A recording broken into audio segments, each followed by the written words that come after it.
Hi, this is Charla Bennett, Education Consultant with Steelcase Education Solutions, and you are participating in a recorded tutorial, part 2, on the Fuse Visualizer.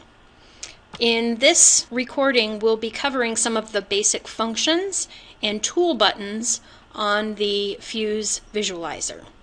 The first thing I would like to orient you to is how to open up the user guide within the application window.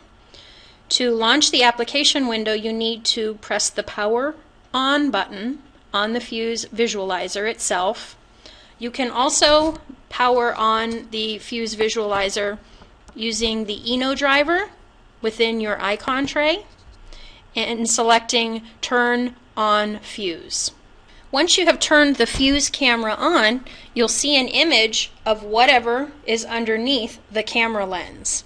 In my case, I have a science document from a textbook, and I'm simply using the rotate option so that it is face up the way that I want it to be.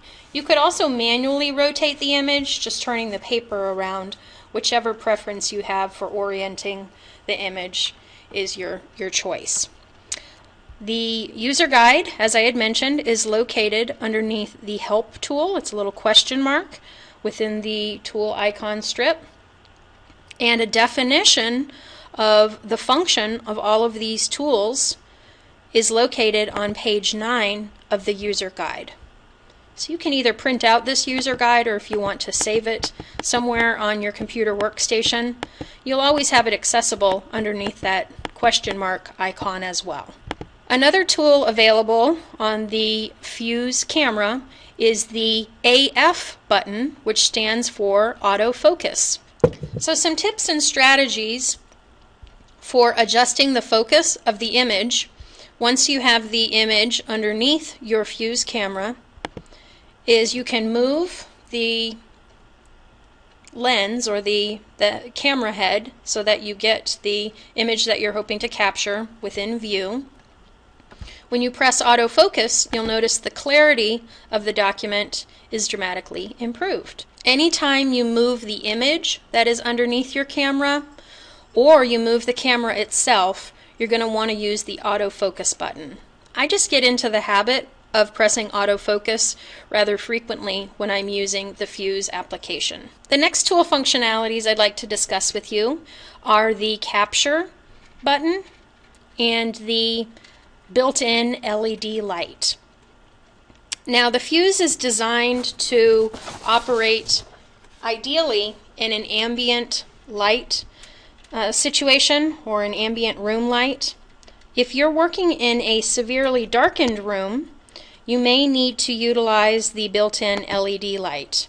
In my case, I'm in an ambient light environment, so I don't really need the LED light, but let me just show you how you can turn it on and off.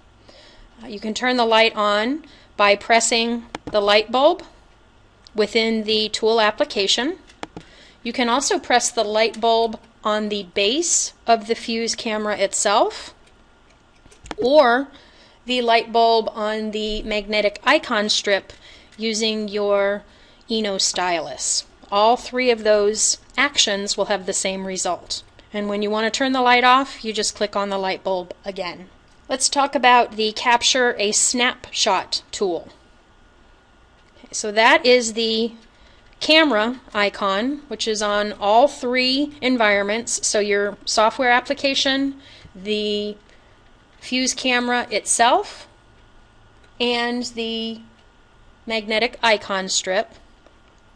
Pressing the capture is simply going to take a snapshot of whatever is underneath the camera. If you had the camera head rotated up and it was on an action, maybe something happening in your classroom or a group of students, and you use this capture button, it's just going to grab a snapshot of whatever's happening. We'll be talking more about the video options in segment 3 of this tutorial. So we covered the Capture a Snapshot, and we also covered the LED light. Let's go on to the next functionalities. If you would like to change any of the settings associated with your Fuse camera, you can do that using the Options tool. It looks like a wrench on your software application. Let's discuss some of the different options that you can change because they're pretty important. The first option you can change is the camera resolution, and I always recommend using the highest camera resolution to get the best image. You're never going to want to set it below 1024 by 768, as that low of a camera resolution is not going to give you a good image. So always make sure you're at one of these three higher settings, and my preference is to use the highest setting available. The image save path is going to determine the location on your computer where your snapshots are captured and saved. If you want to change that location, you're simply going to click on this blue underlined location and navigate to where you would like your images to be saved. My recommendation is to select desktop and then create a new folder that all of your Fuse captures are going to be saved in. Makes sense why I called my folder Fuse Image Captures. It's going to make it a lot easier to locate those images later.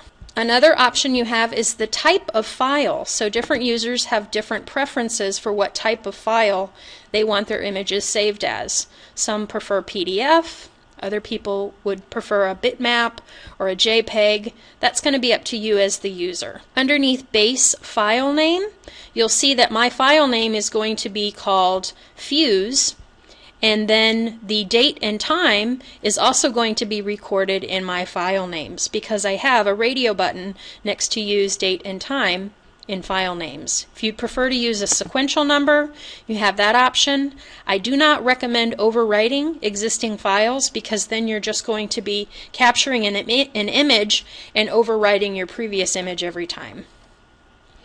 We'll talk more about video saving in segment 3 of this tutorial series, but you can also specify the location that your video captures will be saved to, and you can change the video quality using this slider underneath video save quality. We'll visit printing on a future slide here.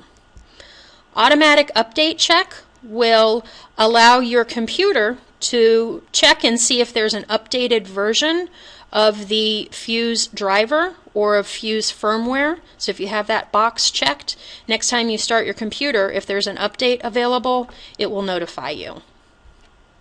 So those are the options that you have underneath the tool settings themselves. Let's go into a little bit more detail about how you would use TrueSnap. TrueSnap is unique to the Fuse visualizer, so there aren't any other digital or document cameras on the market that utilize TrueSnap. And what TrueSnap is going to do is help you to get the best image quality available. It can help you realign, clean up, and unbind images. So it's intended for use with books, charts, text, and graphs. I would like to notify you that this works best in strong light conditions where the LED is not required. And the clean function, which we'll talk about a little bit more detail in a moment, doesn't work very well on pictures and photographs because that's not what the tool was designed to be used with. So it works best with, as I had mentioned, books, text, chart, and graphs. Let's talk about these different settings and how you access them. So if you're in your Fuse application and you want to visit the TrueSnap capabilities, you're going to click the arrow underneath the Capture button. To turn the square and image on, you're going to click on the gray square and you'll see the slider changes to green. When you have square on turned on, it's going to square up the image.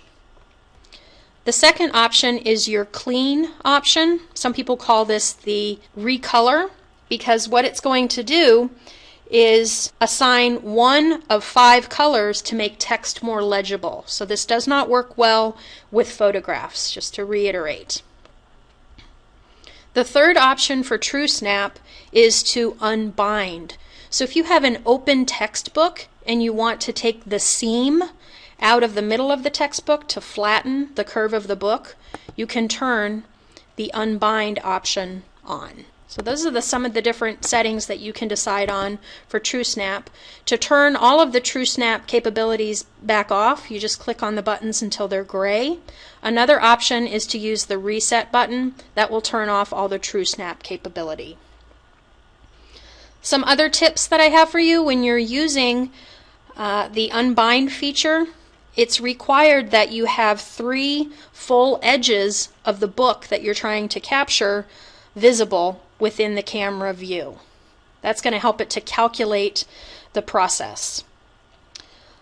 Always ensure that your camera resolution is set to at least 1024 by 768. We reset that underneath the Tools option. And you're going to want to get the image completely underneath the camera field of view and use a dark background that's free of color. So let me just emulate that or show you a little bit about what I mean there. I've got a textbook here that has a center seam. I'm going to readjust the gooseneck arm so that I get the maximum amount of image within the camera. Okay, since I changed the image, I want to use my autofocus. And this is going to allow me to capture the whole book, but it's really difficult to see the actual text on the book. We'll be talking about how you can zoom into an image in part 3 of this tutorial, but you may not always want to use the unbind capability. One more suggestion, when you're using a book, use one that has standard margins. Things such as magazines are going to give you a poor outcome because in the printing process they bleed the margins all the way to the edge of a magazine. So you can see this textbook has a clear margin. If I wanted to use the unbind and the square options, I would get a better result than if I had something that bled all the way to the edge. Okay, so just a few tips and tutorials there. We haven't talked about the print button yet. Let's visit that. So within my Fuse application, you'll see that there is an option of printing whatever is visible within the image under my camera. Now if I click on that print button once, it's going to send this image that you see under my camera right to my local printer. And remember, we defined what our local printer was underneath the Tools options. So one click of the print is going to print out whatever is visible underneath the display. You also have the option of turning on TrueSnap capability before you print, so you may want to explore with that a bit as well. Hands-on practice is always the best suggestion.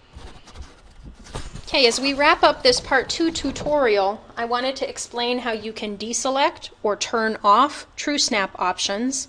One method is to slide the slider underneath the capture back to the gray setting so that it is turned off for square, clean, and bind or unbind.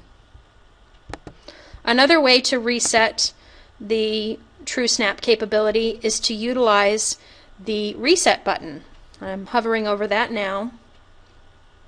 You also have a reset button on the magnetic icon strip that came with your Fuse visualizer. There is not a reset button on the actual hardware itself. When you press this reset button, what it's going to do is reset to default the magnification, the live video, lighting, and rotation options. So it's not going to break anything, it's just going to set everything back to the way that the program launched upon initial opening of the program. It's not going to reset your folder options for where you wanted to save images. It's not going to reset your local printer. So you don't have to worry about that. So this concludes Part 2 of the Fuse tutorial. I hope that you'll come back and participate in Part 3 so you have a full understanding of everything that you can do with this 3-in-1 visualizer. Thanks for your time, and I hope the tutorial was helpful.